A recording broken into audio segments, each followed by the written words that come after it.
अठस्तरतम धनुजात्रा महोत्सव 2025-26 लगी कलाकार चयन एबार नवेम्बर 15-16 आउ 17 तारिख रे स्थानीय बिजू पट्टनायक टाउन हॉल ठाने अनुष्ठित हेबा।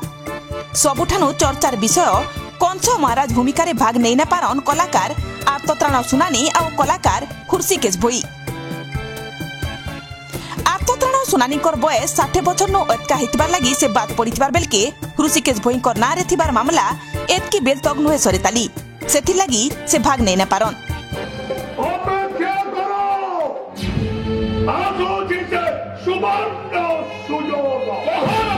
अठस्तरतम बरगढ़ धनुजात्रा महोत्सव डिसेम्बर 24 तारिख रु आरंभ होगा अच्छी से आमर कलाकार चयन प्रति 3 वर्ष रे जोटा हुए सेटा ए वर्ष 15, 16, 17 तारिख नवेम्बर मासरे अनुष्ठित हो बोली स्थिर करा जाइछि। से चयनकर्ता विभिन्न जिल्लारू स्थिर होती जो चयनकर्ता मैंने आसबे और चयन करेंगे से कन्फर्मेशन आसला 15 तारिख दिन सकाळे चयनकर्ता मानकर तालिका प्रकाश करा जिवो।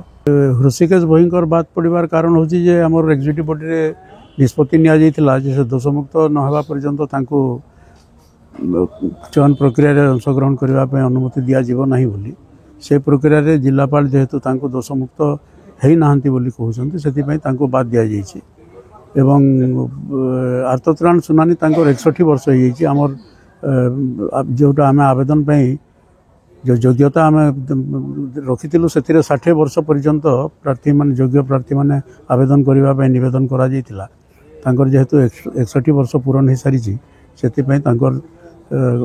नाकच कर आवेदन को।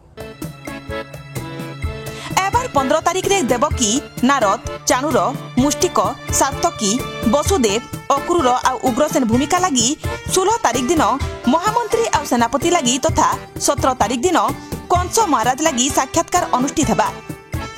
आवेदनकर्ता निजर भूमिका लगी उद्दिष्ट तारिख रे सकालर 9:30 बजे सुधा बिजू पट्टनायक टाउन हॉल ठाने पहुंचबार लगी फोन माध्यम रे कलाकार मानकु जनै दिया जिबा। भिन्न भिन्न भूमिका लगी योग्य आवेदक संख्या कंस महाराजंकर लगी 44 जन, महामंत्री लगी 33 जन, सेनापति लगी 74 जन, देवकी लगी 14 जन, नारद लगी 20 जन, चाणूर लगी 17 जन, सातकी लगी 10 जन, मुष्टिक लगी 18 जन, वसुदेव लगी 30 जन, अक्रूर लगी 20 जन, उग्रसेन लगी 11 जन चयन रे भाग नहीं पारबे। जो समय मध्य आमर आवेदन पत्र गुड़ाक ग्रहण करा जाइथिला से समय मध्य 294टी आवेदन मिली से 3टी आवेदन खारज होती और 291 जन प्रार्थी को आमर चयन प्रक्रिया रे अंशग्रहण करने से अनुरोध करा जाइछि। निर्दिष्ट तारिख रे बिजू पट्टनायक टाउन हॉल सकाल 9:30 सुधा पहुँची से रजिस्ट्रेशन करेंगे।